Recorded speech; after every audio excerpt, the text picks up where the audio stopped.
Hello, good morning, welcome back to my channel Shailu vlogs. ಇವತ್ತಿನ ವ್ಲಾಗ್ನ ಬೆಳಗ್ಗೆಯಿಂದನೇ ಶುರು ಮಾಡ್ತಾ ಇದ್ದೀನಿ. ಇವತ್ತೊಂದು ಮದುವೆ ಇತ್ತು ಅಂತ ಮಮ್ಮಿ ಮತ್ತು ಬುಜ್ಜಿ ಇಬ್ಬರು ರೆಡಿ ಆಗಿದ್ದಾರೆ ಹೊರಗಡೆ ಹೋಗೋದಕ್ಕೆ ಮದುವೆಗೆ. ಸೊ ಇಲ್ಲಿ ನೋಡ್ತಾ ಇರ್ಬೋದು, ಪರಮ್ಗೆ ಬುಜ್ಜಿ ಅವಾಗವಾಗ ಪುಣ್ಯಕೋಟಿ ಸ್ಟೋರಿನ ಹಾಕಿ ತೋರಿಸ್ತಾ ಇರ್ತಾನೆ. ಅವ್ನಿಗೆ ಏನು ಅಂತಂದರೆ ಬುಜ್ಜಿಗೆ ಅವ್ನ ತಮ್ಮನ್ನ ತೊಡೆ ಮೇಲೆ ಕೂರಿಸ್ಕೊಳ್ಳೋದು. ನಾನು ಪರಾಮ್ ಅಂತ ಅಂದ್ಬಿಟ್ಟೆ. ಅವ್ನು ನನ್ನ ಕಡೆ ಡೈವರ್ಟ್ ಆಗಿ ಇವಾಗ ಕೆಳಗಡೆ ಕೂತ್ಕೊಂಡು ಬರ್ತೀನಿ ಅಂತ ಇದ್ದ. ಮತ್ತು ಪುಣ್ಯಕೋಟಿ ನೋಡಿದ್ನಲ್ಲ, ಸೊ ಹಾಗೆ ಕೂತಿದ್ದಾನೆ. ನೀವು ನೋಡಿ, ಇವರಿಬ್ಬರು ಒಂಥರ ಚಂದ, ಅಣ್ಣ ತಮ್ಮ ಅಂತಂದರೆ ಏನೋ ಒಂಥರ ಚಂದ ಅಲ್ವಾ. ಮದುವೆಗೆ ಹೋಗೋದಕ್ಕೆ ರೆಡಿ ಆಗಿದ್ದಾರೆ. ಸ್ಯಾರಿ ನೋಡಿ ಹೆಂಗಿದೆ ಅಂತ. ಚೆನ್ನಾಗಿದೆಯಾ? ಸೂಪರ್. ಮರೂನ್ ಮತ್ತೆ ಲೆಮನ್ ಎಲ್ಲೋ ಅಂತಾರಲ್ಲ, ಮೆಂತ್ಯ ಕಲರ್. ಇಲ್ಲಿ ಡಿಫ್ರೆಂಟ್ ಆಗಿ ಕಾಣಿಸ್ತಿದೆ, ಬಟ್ ರಿಯಲ್ ಆಗಿ ಇನ್ನೂ ಚೆನ್ನಾಗಿದೆ. ಮೆಂತ್ಯ ಕಲರ್ ಇರೋದು. ಮೆಂತ್ಯ ಕಲರ್ಗೆ ಒಂಥರ ಗೋಲ್ಡ್ ಕಲರ್ ಬುಟ್ಟ ಬಂದು. ನಾನು ಈ ಕಲರ್ ಸ್ಯಾರಿ ಯಾವಾಗಲೂ ಕೂಡ ಹಾಕೊಂಡಿರ್ಲಿಲ್ಲ, ಈ ಕಲರ್ ತಗೊಂಡೇ ಇರಲಿಲ್ಲ. ನೋಡೋಣ ಅಂದ್ಬಿಟ್ಟು ಅದು ಯಾರು ಹೇಳಿದ್ರು, ಸರಸ್ವತಾಗ ಹೇಳಿದ್ರು ಅಂದ್ಬಿಟ್ಟು ತಗೊಂಡೆ. ಜಾರ್ಜೆಟ್ ಅಲ್ವಾ? ಕಡ್ಡಿ ಜಾರ್ಜೆಟ್. ಗೊತ್ತಿಲ್ಲ. ಕಡ್ಡಿ ಜಾರ್ಜೆಟ್. ಮತ್ತೆ ಬ್ಲೌಸು ಚೆನ್ನಾಗಿ ಸ್ಟಿಚ್ ಮಾಡಿದ್ದಾರೆ ಮಮ್ಮಿ. ಫ್ರಂಟ್ ಎಲ್ಲ ಚೆನ್ನಾಗಿ ಕಾಣಿಸ್ತಾ ಇದೆ, ಬ್ಯಾಕ್ ಸೈಡ್ ಅಂತೂ ಚೆನ್ನಾಗಿದೆ. ಮದುವೆ ಇದೆ. ಹಾಂ, ನಮ್ಮ ಕಸಿನ್ ಮಗಳದು. ನನ್ನ ಕಸಿನ್ ಮಗಳದು. ಹಾಗಾಗಿ ಮದುವೆಗೆ ಹೋಗ್ತಾ ಇದ್ದೀನಿ. ಓಕೆ, ಚೆನ್ನಾಗಿರುತ್ತೆ. ಆಲ್ರೆಡಿ 12:30 ಆಗಿದೆ. ಇವಾಗ ಸ್ನಾನ ಮಾಡ್ಕೊಂಡು ಬಂದಿದ್ದೀನಿ ನಾನು. ಬೆಳಿಗ್ಗೆಯಿಂದ ಪಾಪು ಸಿಕ್ಕಾಪಟ್ಟೆ ಕಿರಿಕಿರಿ ಮಾಡ್ತಾ ಇದ್ದ. ಅವನಿಗೆ ಸ್ವಲ್ಪ ಕೋಲ್ಡ್ ಆಗಿಬಿಟ್ಟಿದೆ. ಸಿರಪೆಲ್ಲ ಹಾಕಿದ್ದೀನಿ. ನಾನೇನು ಮಾಡಿದೆ, ಸ್ವಲ್ಪ ತರಕಾರಿ ಎಲ್ಲ ತೊಗೊಂಡು ಬಂದ್ಬಿಡೋಣ ಅಂತ ಅಂದ್ಬಿಟ್ಟು ಮಾರ್ಕೆಟ್ ಹೋಗಿದ್ದೆ. ಅಂದರೆ ಇಲ್ಲೇ ನಮ್ಮ ಮನೆ ಹತ್ರ ಇದೆ, ಅಲ್ಲಿಗೆ ಹೋಗಿದ್ದೆ. ಮಮ್ಮಿ ಹತ್ರ ಬಿಟ್ಬಿಟ್ಟು ಬರೋ ಅಷ್ಟರಲ್ಲಿ ಬಿಟ್ಬಿಟ್ಟು ಹೋಗಿದ್ದಾಳೆ ಅಂತ ಅಂದ್ಬಿಟ್ಟು ಸಖತ್ ಟಾರ್ಚರ್ ಕೊಟ್ಬಿಟ್ಟಿದ್ದಾನೆ ಅವರಿಗೆ. ಮತ್ತೆ ಬಿಟ್ಬಿಟ್ಟು ಹೋಗ್ತಾಳೆ ನನ್ನ ಒಬ್ಬನೇ ಅಂದ್ಬಿಟ್ಟು ಸಖತ್ ಅಳ್ತಾ ಇದ್ದ. ಅವನನ್ನು ಸಮಾಧಾನ ಮಾಡಿ ಆಟ ಆಡಿಸಿ. ಮತ್ತು ಮಮ್ಮಿ ಒಂದು ಫಂಕ್ಷನ್ಗೆ ಹೋಗ್ತಾಯಿದ್ರು, ಮದುವೆಗೆ ಹೋಗ್ತಾಯಿದ್ರು, ಅವರ ಕಸಿನ್ ಮಗಳದ್ದು ಅಂತ ಅಂದ್ಬಿಟ್ಟು. ಬುಜ್ಜಿನೂ ರೆಡಿ ಮಾಡಿ ನೋಡ್ಕೋತಾ ಇದ್ದೀನಿ ಎದ್ಬಿಡ್ತಾನೆ ಅಂತ. ಸೊ ಇವಾಗ ಪರಮ್ ಕೂಡ ಮಲಗಿದ್ದಾನೆ. ಇನ್ನೇನು ಎದ್ದೇಳೋ ಟೈಮೇ. ಅವ್ನು ಮಲಗಿರೋ ಗ್ಯಾಪಲ್ಲಿ ಬೇಗ ಹೋಗಿ ಸ್ನಾನ ಮಾಡ್ಕೊಂಡು ಬಂದಿದ್ದೀನಿ. ಇವಾಗ ಏನು ಮಾಡ್ತಾನೆ ಅಂತ ಅಂದರೆ, ಎದ್ದು ನಿಂತ್ಕೊಳ್ಳೋಕ್ಕೆ ಟ್ರೈ ಮಾಡ್ತಾನೆ.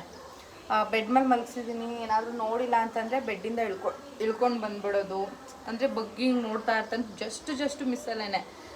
ಮತ್ತು ಒಂದು ಜೋಲಿಗೆ ಹಾಕಿದ್ರೆ ಏನು ಮಾಡ್ತಾನೆ, ನಮಗೆ ಗೊತ್ತಿರಲ್ಲ. ವಿತಿನ್ 1 ಮಿನಿಟ್ ನಾವು ಆ ಕಡೆ ಹೋದ್ವಿ ಅಂದರೆ ಆ ಟೈಮಲ್ಲಿ ಎದ್ದು ಜೋಲಿನ ಹಿಂಗೆ ಹಿಡ್ಕೊಂಡು ನಿಂತಿರ್ತಾನೆ. ಅದನ್ನೆಲ್ಲ ನೋಡಿದ್ರೆ ಯಪ್ಪ ಅಂತ ಅನಿಸುತ್ತೆ. ಅವನನ್ನು ಬಿಟ್ಟು ಎಲ್ಲೂ ಹೋಗಲ್ಲ. ಮಮ್ಮಿ ಇರಲಿಲ್ಲ ಅಂತಂದ್ರಂತೂ ನಾನು ಈ ರೂಮ್ ಬಿಟ್ಟು ಆ ಬೆಡ್ ಬಿಟ್ಟು ಅಳ್ಳಾಡೋದೇ ಇಲ್ಲ. ಯಾಕಂದರೆ ಬೆಡ್ ಮೇಲೆ ಆಟಾಡ್ಸೋದು ಅನ್ನೋ ಜಾಸ್ತಿ. ಮತ್ತು ಕೆಳಗಡೆ ಎಲ್ಲ ತೆವಿಸೋದೆಲ್ಲ ತುಂಬ ಕಮ್ಮಿ. ಏನು ಮಾಡ್ತಾನೆ, ತೆವ್ಕೊಂಡೋಗಿ ಹಾಗೆ ಬಿದ್ದುಬಿಡೋದು. ಇವಾಗ ಹತ್ತೋದಕ್ಕೆ ಟ್ರೈ ಮಾಡ್ತಾ ಇದ್ದಾನೆ, ಹಿಡ್ಕೊಂಡು. ಸೊ ಅದೇ ಭಯದಿಂದನೇ ಹತ್ತಿಸ್ತಾ ಇದ್ದೀನಿ. ಇಷ್ಟು ದಿನ ಅವನ್ನ ಕೆಳಗಡೆನೇ ಬಿಟ್ಟಿಲ್ಲ, ಓನ್ಲಿ ಬೆಡ್ ಮೇಲೆ. ಮತ್ತು ಹಾಲಲ್ಲೂ ಒಂದು ಬೆಡ್ ಹಾಕ್ಬಿಟ್ಟಿದ್ದೀವಿ, ವೇಸ್ಟ್ ಬೆಡ್. ಅದನ್ನು ಬಿಸಾಕ್ಬೇಕಂತ ಅಂದ್ಕೊಂಡೆ. ಮಮ್ಮಿ ಇಲ್ಲ, ಸ್ವಲ್ಪ ಅವನು ನಡೆಯೋ ಥರ ಆಗೋವರೆಗೂ ಈ ಬೆಡ್ ಇರಲಿ, ಇಲ್ಲೇ ಆಟ ಆಡ್ಸೋಣ ಅಂದರೆ ಫಾಸ್ಟಾಗಿ ಮೂವ್ ಮಾಡ್ತಾನೆ. ಅಲ್ಲಿ ನೆಲದ ಮೇಲೆ ಬಿಟ್ವಿ ಅಂದರೆ ಪ್ರಾಕ್ಟೀಸ್ ಇರಲ್ವಲ್ಲ, ಬಿದ್ದುಬಿಡ್ತಾನೆ. ಅದೇ ಭಯ. ಸೊ ಇವಾಗ ದೇವ್ರ ಪೂಜೆ ಮಾಡಬೇಕು.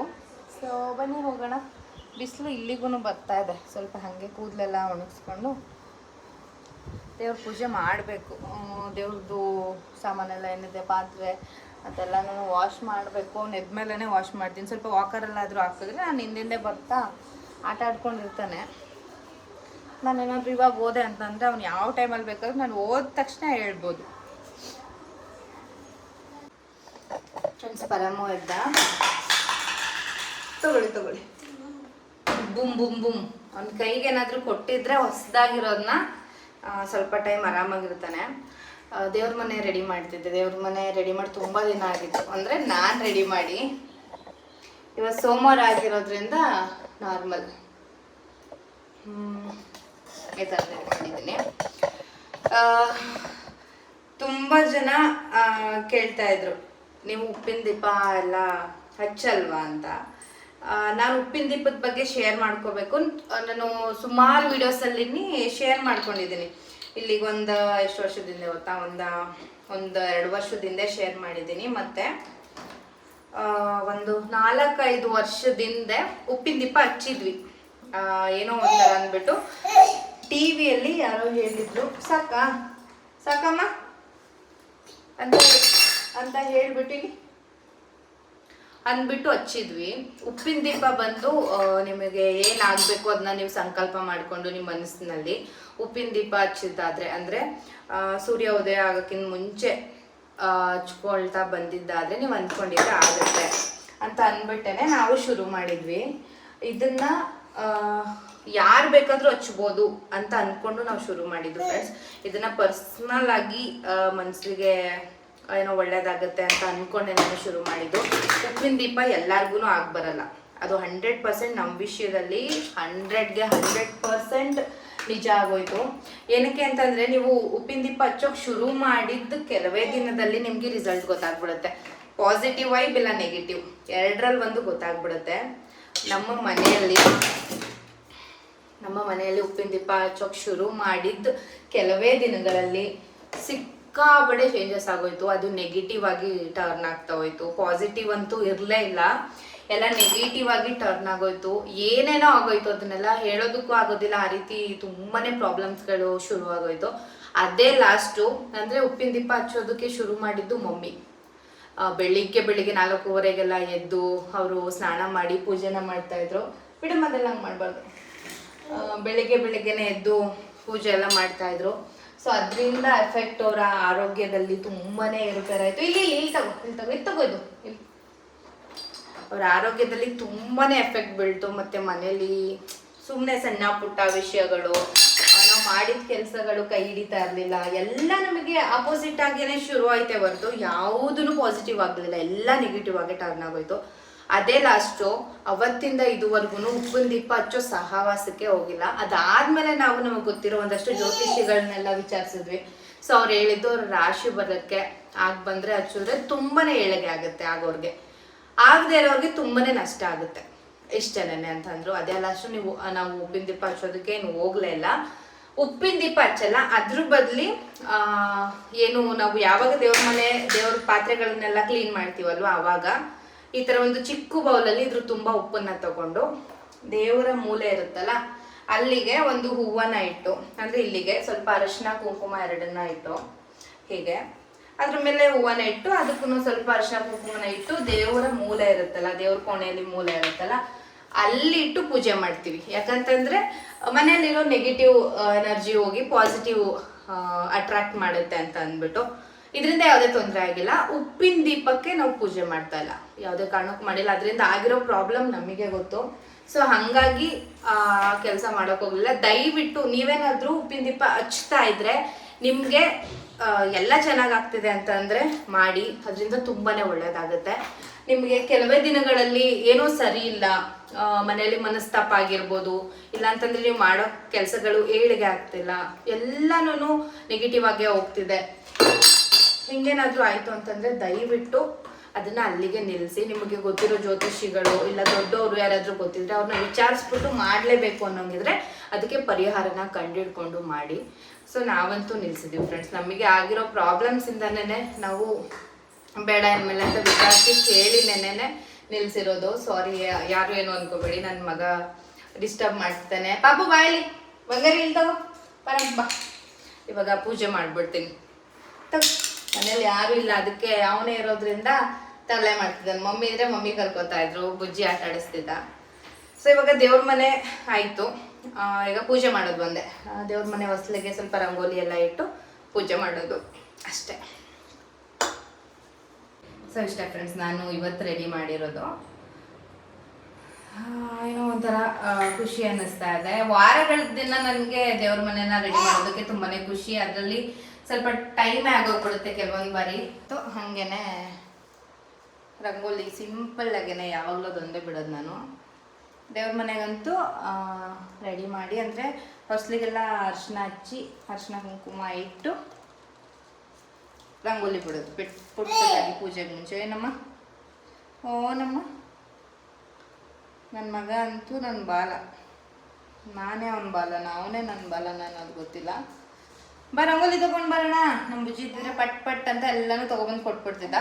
ಓ ಬಾ ಬಾ ಬಾ ಅಮ್ಮ, ಬಾನು ಬಾ ಅಮ್ಮ, ಅಮ್ಮ ಬಾ, ಅಮ್ಮ ಬಾನು ಮಾಮಿ ಪೂಜೆ ಮಾಡೋಣ.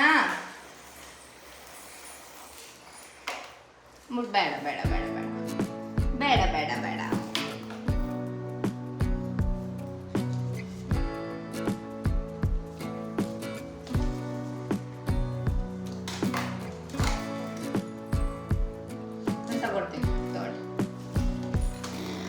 ಯಾವಾಗಲೂ ದೇವ್ರ ಮನೆ ಹೊಸ್ಲಿಗಾಗಲಿ ಇಲ್ಲ ಫ್ರೆಂಡ್ ಹೊಸ್ಲಿಗಾಗಲಿ ಈ ಥರ ಏನು ನಾನು 2 ಹಾಕಿದ್ನಲ್ಲ ಸಿಸರ್ ಟೈಪ್ ರಂಗೋಲಿ ಹಂಗೆ ಹಾಕ್ಬಾರ್ದಂತೆ. 2 ಹಾಕ್ಬಾರ್ದು, ಆ ಕಡೆ ಈ ಕಡೆ ಮೇಲೆ ಮಧ್ಯ ಎಲ್ಲನೂ ಹಾಕಿದ್ರೆ ತುಂಬ ಉತ್ತಮ ಅಂತಾರೆ. ಏನಕ್ಕೆ ಅಂತಂದರೆ ಈ ಥರ ಹಾಕಿ ಬಿಟ್ಬಿಟ್ರೆ ಅದು ಕತ್ರಿ ಆಗ್ತಂಗೆ ಅನಿಸುತ್ತೆ.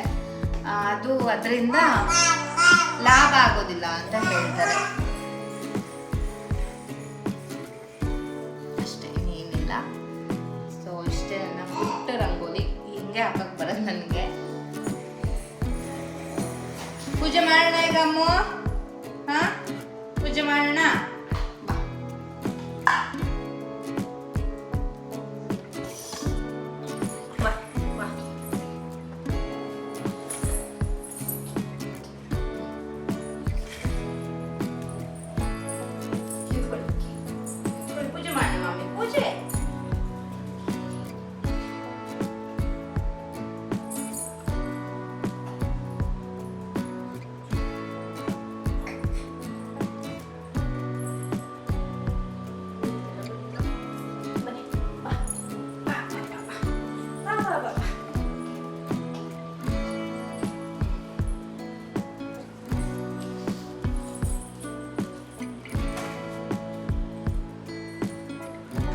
ಹಾಗೆ ನಾನು ಸಂಜೆ ಅಡುಗೆ ಮಾಡ್ಕೊತಾ ಇದ್ದೀನಿ ಇವಾಗ.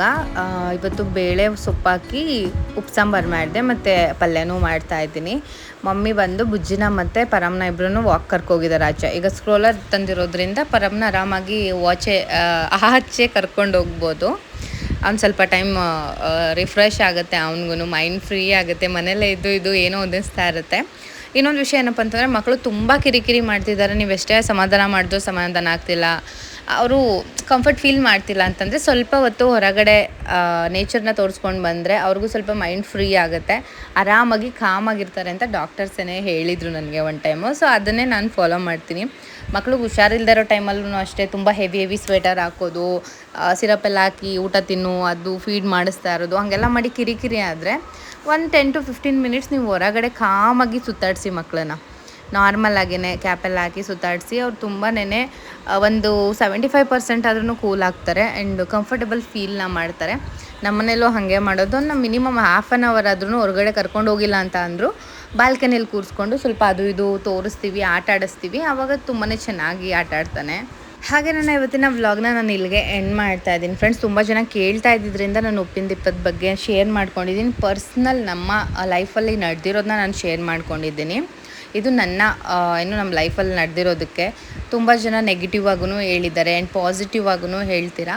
ಸೊ ಅದು ಅವರವರಿಗೆ ಸಕ್ಸಸ್ಸು ಫೇಲ್ಯೂರ್ ಅನ್ನೋದು ಲೈಫಲ್ಲಿ ಹಾಗೆ ಆಗುತ್ತೆ. ಬಟ್ ಅವರ ಹೆಸರು ಬಲಕ್ಕಾಗಿರ್ಬೋದು, ಅವರಿಗೆ ಅದು ಫಿಟ್ ಆಗುತ್ತೆ. ಸೊ ಅದನ್ನು ನೋಡಿಕೊಂಡು ನೀವು ಫಾಲೋ ಮಾಡಿ. ಇಲ್ಲ ಅಂತಂದರೆ ಗೊತ್ತಿರೋರು ಜ್ಯೋತಿಷ್ಯರು ಇವರೆಲ್ಲ ಇರ್ತಾರಲ್ಲ, ಅವರನ್ನು ಕೇಳಿ ಬೇಕಾದರೆ ನೀವು ಶುರು ಮಾಡಿ, ನೋ ಪ್ರಾಬ್ಲಮ್. ಬಟ್ ನಮ್ಮ ಮನೇಲಿ ಈಗ ಹೇಳೋದ್ನೆಲ್ಲ ಚಿಕ್ಕ ಬೌಲಲ್ಲೇ ಹಾಕಿ ಇಡೋದು. ಉಪ್ಪಿನ ದೀಪನ ಹಚ್ಚೋದು ಅವಾಗಲೇ ಬಿಟ್ಬಿಟ್ಟಿವಿ. ಯಾವಾಗ ನೆಗೆಟಿವ್ ಅಂತ ಅನ್ನಿಸ್ತು ಅವಾಗಲೇ ಬಿಟ್ಬಿಟ್ವಿ. ಆ್ಯಂಡ್ ಇವತ್ತಿನ ವ್ಲಾಗ್ ಇಷ್ಟೇ. Thank you for watching.